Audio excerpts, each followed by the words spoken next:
സദ്ഗുരുഭ്യോ നമ. നമുക്കിന്ന് നടുവാങ്കം ഒന്ന് പ്രാക്ടീസ് ചെയ്യാവേ. നടുവാങ്കം, സപ്പോസ് നിങ്ങളുടെ കൈ ഇത് നടുവാങ്കം ആണ് എന്ന് വിചാരിക്കുക. അതിനുശേഷം ഓപ്പൺ ക്ലോസ് അങ്ങനെ കയ്യിൽ പ്രാക്ടീസ് ചെയ്ത് നോക്കുക. അതായിരിക്കും കുറച്ചും കൂടി ഇമ്പോർട്ടന്റ് ആയി നമുക്ക് ചെയ്യാൻ പറ്റുന്നത്. അതായത് പ്രാക്ടീസ് ചെയ്യുന്നതിന് മുന്നേ. അതിനുശേഷം ഒരു നടുവാങ്കം നമുക്ക് കയ്യിൽ വെച്ചതിന് ശേഷം ഓപ്പൺ ക്ലോസ് ഇങ്ങനെ പ്രാക്ടീസ് ചെയ്ത് നോക്കാം കേട്ടോ. ഞാനിപ്പോ ഇന്ന് 2 അടവ്, അതായത് ചൊൽക്കെട്ട് ഡിഫറെന്റ് ആണ്, ബട്ട് താളം കറക്റ്റായി ആണ്. അതിന്റെ താളം, അതായത് ആദ്യ താളത്തിൽ വരുന്ന 2 അടവൂസ് നോക്കാം. താത്തൈ തെയ്ത പരവലടവും അതുപോലെ നാട്ടടവും. തെയ്യും തത്ത തെയ്യം താഹ. ധള്ളാങ്കുത്തക്കത്തിക്കുത്തക്ക ധരികിണത്തും ഓപ്പൺ ആൻഡ് ക്ലോസ്. ആ ഒരു മെത്തേഡാണ് കേട്ടോ. മനസ്സിലെപ്പോഴും വെക്കുക നാട്ടടവ് ചെയ്യുമ്പോൾ.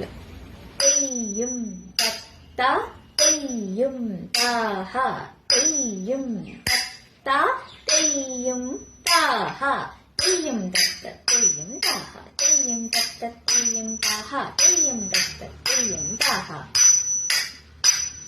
തെയ്യും തത്ത തെയ്യും താഹ, തെയ്യും തത്ത തെയ്യും താഹ, തെയ്യും തത്ത തെയ്യും താഹ, തെയ്യും തത്ത തെയ്യും താഹ. ഇത് നമ്മൾ ഡെയിലി പ്രാക്ടീസ് ചെയ്യുന്നത് നല്ലതാണ്. നമ്മുടെ കയ്യിൽ ഇത് ഈ ഒരു ഇൻസ്ട്രുമെന്റ് വഴങ്ങി വരണം. അതാണ് കേട്ടോ.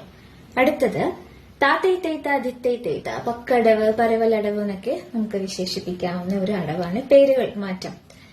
താത്തൈ തെയ്ത ദിത്തൈ തെയ്ത 8 ബീറ്റ്സ് ആ വരുന്നത് ആദ്യ താളത്തിൽ. അത് പക്ഷേ 1 2 3 പ്ലസ് ഓപ്പൺ 3 വന്നിട്ട് പ്ലസ് 1 വരും.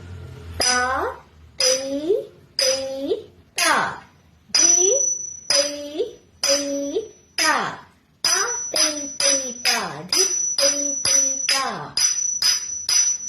ദി തെയ് തെയ് താ, ദാ തെയ് തെയ് താ, ദി തെയ് തെയ് താ,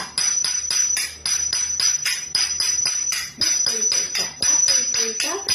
മറ്റോ അപ്പോ നിങ്ങൾക്കിപ്പോ വിചാരിക്കും ഇത് സ്പീഡിൽ ചെയ്യാൻ പറ്റുമോ എന്ന്. പറ്റും. Everyone can do this type of practice section. അതുപോലെ നന്നായിട്ട് പ്രാക്ടീസ് ചെയ്താൽ മാത്രമേ താളം കറക്റ്റ് കയ്യിൽ വഴങ്ങുകയുള്ളൂ ഈ ഒരു നടുവാങ്കത്തിൽ. അപ്പൊ ഞാൻ പഠിച്ച ആ ഒരു രീതിയിലാണ് ഇവിടെ പ്രസന്റ് ചെയ്തേക്കുന്നത്. എല്ലാവരും നന്നായിട്ട് പ്രാക്ടീസ് ചെയ്ത് നോക്കുക കേട്ടോ. Thank you.